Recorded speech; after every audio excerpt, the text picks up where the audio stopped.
Imagine this, you're only 13 years old, you dream of being a star. The studio tells you you're special, but not pretty enough, not thin enough, not good enough. So they give you pills to wake up, to go to sleep, to lose weight, to act. This was Judy Garland's life. Behind the dazzling smile of Dorothy in The Wizard of Oz was a child who was being broken by the very studio that promised to make her shine. This is the real story the world didn't want to see. The MGM Scandal, the abuse of a child star, and the hidden truth of what it cost to be America's sweetheart. Meet Judy Garland, born to perform, doomed to please. She was born with a voice that could stop time, but Hollywood didn't care. Judy Garland came into the world on June 10th, 1922, as Frances Ethel Gum, a name few remember. But everyone would soon know the little girl who could belt out a song with the power of a seasoned star. At just 2 years old, she was already performing. The stage wasn't just a dream, it was her destiny. But when she signed with MGM at 13, the dream started to crack. She wasn't tall, she didn't have a model's curves, she had no glamorous it factor.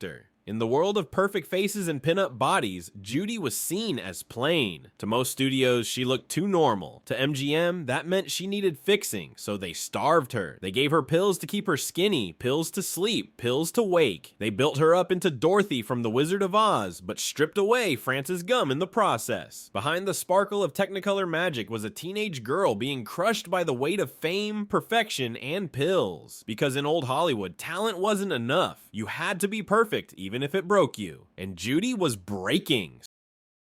Studio control, the golden cage of old Hollywood.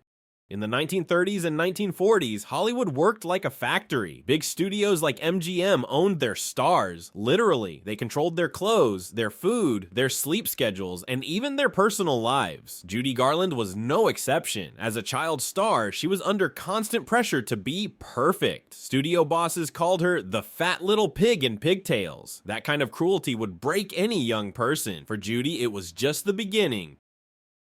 Pills for breakfast, pills for dinner.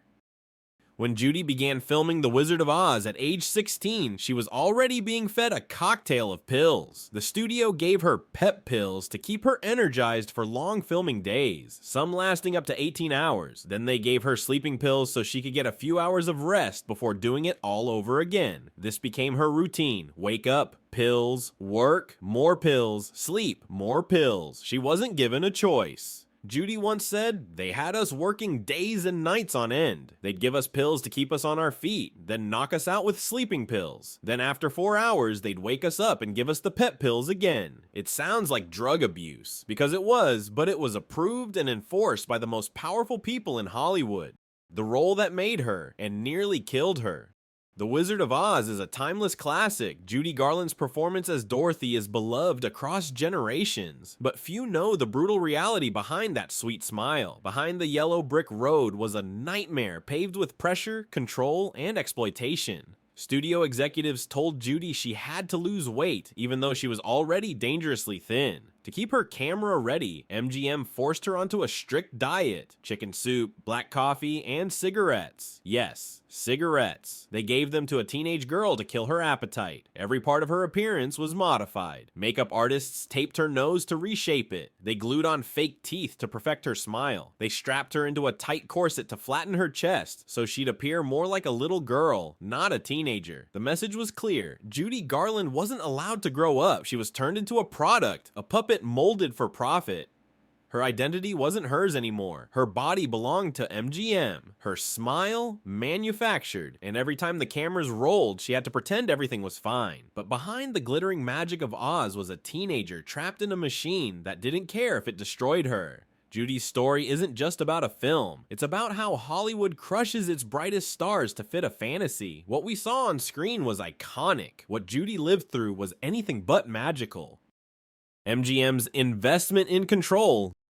Louis B. Mayer, the powerful head of MGM Studios, liked to call Judy Garland my little hunchback. On the surface, he painted himself as a father figure, claiming he loved her like his own child. But behind closed doors, his actions told a much darker story. Mayer would often touch Judy inappropriately, placing his hand on her chest and saying, "You sing from here." Judy later spoke out about how deeply this disturbed her, but at the time, she was just a teenager, afraid and trapped. Mayer wasn't simply her boss. He controlled every part of her life. He decided what roles she played, how much she earned, and even what she looked like. If she dared speak up, she risked losing everything. The studio dangled fear over her like a noose. You'll never work again. You're replaceable. Be grateful we gave you a career. These weren't just cruel warnings, they were weapons. Judy wasn't being guided by mentors. She was being cornered by manipulators in a golden cage. A star in chains. After the success of The Wizard of Oz, Judy starred in hit after hit. Meet Me in St. Louis, Easter Parade, The Harvey Girls. But the pressure never let up. She was still being force-fed pills by the studio. She still had no control over her own life. By the time she was in her early 20s, she had already attempted suicide. She was depressed, addicted, and exhausted, but expected to smile for the camera every day. At 28, she was fired from MGM, the studio that raised her, used her, and then threw her away. A mother lost in the spotlight. Judy had 3 children, including singer-actress Liza Minnelli, but she struggled to balance motherhood with the damage the studio had done. Her addiction to pills continued. She had multiple failed marriages, she battled financial problems and mental health issues, and still, the world expected her to keep performing. Even as she struggled, she delivered unforgettable performances, like in A Star is Born, and her famous live concerts at Carnegie Hall and the Palace Theater. She was brilliant, but she was broken. Judy's tragic end. The world knew her as Dorothy from The Wizard of Oz, the girl who sang over the rainbow. But behind the curtain, Judy Garland was fighting a storm no one wanted to see. On June 22nd, 1969, she was found dead in her London bathroom. The cause? A barbiturate overdose. She was only 47. The official ruling called it accidental. But was it? To many, Judy's death felt like a slow-motion tragedy decades in the making, fueled by Hollywood's cruelty, a mother who saw her as a paycheck, and a studio that fed her pills to keep her thin, awake, and working. As her body was laid to rest, thousands of fans lined the New York streets in mourning, but inside the glittering world of old Hollywood, silence. No apologies, no accountability, just business as usual. The studio had chewed her up and spit her out. And now, the girl who brought joy to millions was gone. Not from madness, not from weakness, but from a lifetime of being used. A symbol of a bigger problem. Judy Garland's story isn't just sad, it's a warning. She wasn't the only child star who was mistreated. Shirley Temple, Elizabeth Taylor, and Mickey Rooney all faced extreme pressure, unhealthy work hours, and studio interference. But Judy became the face of a system that chewed up young talent and spit it out. Old Hollywood looked glamorous on the outside, but inside it was a machine of control, cruelty, and cover-ups. The MGM Scandal? Today, we call it child abuse. Back then, it was just business. The studios didn't care about Judy's health. They cared about profits. They kept her addicted to drugs because it made her easier to control. They punished her when she gained weight. They destroyed her confidence, then blamed her when she broke down. This wasn't just bad management. It was systemic abuse. A powerful industry exploiting a vulnerable child. The legacy of Judy Garland.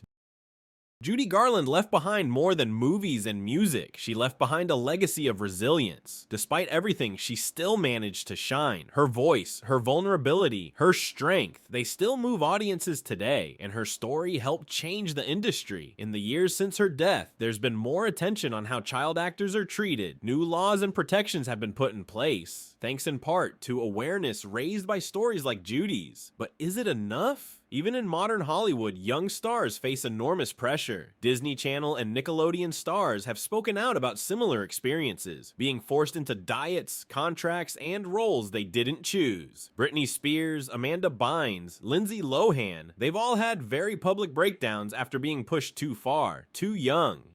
Behind the curtain, to the world, Judy Garland was magic, a voice like velvet, eyes full of wonder, and a smile that lit up the screen, but off camera she was living a nightmare dressed in sequins. She was just a teenager when MGM took control of her life. They gave her pills to sleep, pills to wake up, and more pills to keep her weight down. She was told she wasn't pretty enough, not thin enough, not good enough. Every performance cost her a piece of herself. They owned her voice, they owned her image, they even tried to own her soul. Behind every note of Over the Rainbow was a cry for help. Behind every smile was exhaustion. Judy Garland wasn't just a star, she was a warning about the dark side of Hollywood. In conclusion, when you watch The Wizard of Oz, it's easy to be swept away by the magic. Judy Garland's voice still sends chills, her innocence is heartbreaking, but now you know the truth. That little girl singing Somewhere Over the Rainbow was carrying a heavy burden. She was crying for help in the only way she knew how, through her art. So the next time you see her on screen, don't just see a legend, see the child who deserved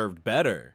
Judy Garland's story is not just a Hollywood tragedy, it's a call to protect the dreams of children who just want to shine. Stay in the loop, subscribe to our channel for more entertaining content, hit the bell to get notified about our latest videos, and drop your thoughts in the comments below. Thanks for your support.